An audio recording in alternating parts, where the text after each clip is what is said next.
जीजा रंगा वाला कहली चोली में, बाकी ऊ नहीं होई होली में।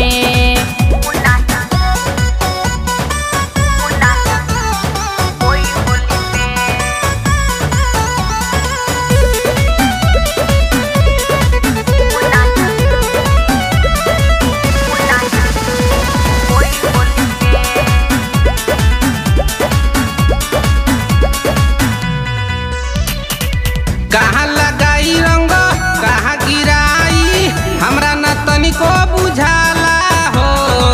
डाले द रंग तंग कर न साली, खोले द लहंगा के ताला हो, खोले द लहंगा के ताला हो। कहाँ लगाई रंग कहाँ गिराई हमरा न तनिको बुझाला हो। डाले द रंग तंग कर न साली, खोले द लहंगा के ताला हो।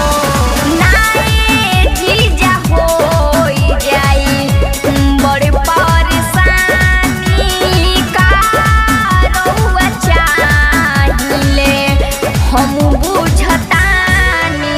जनी हम के लुभाई बोली में, सुनी ऊ नहीं होई होली में। जीजा रंगा वाला गली चोली में, बाकी ऊ नहीं होई होली में।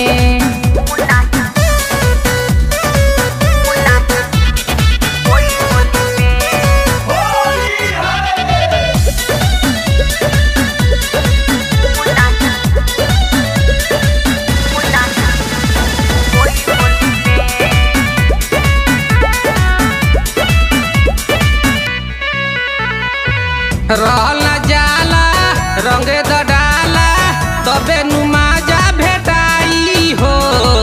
रंगे द गाल लाल जीजा के हऊ माल, डाले द सटर हटाई हो, डाले द सटर हटाई हो।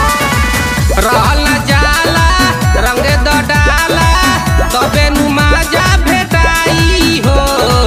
रंगे द गाल लाल जीजा के हऊ माल, डाले द सटर हटाई हो।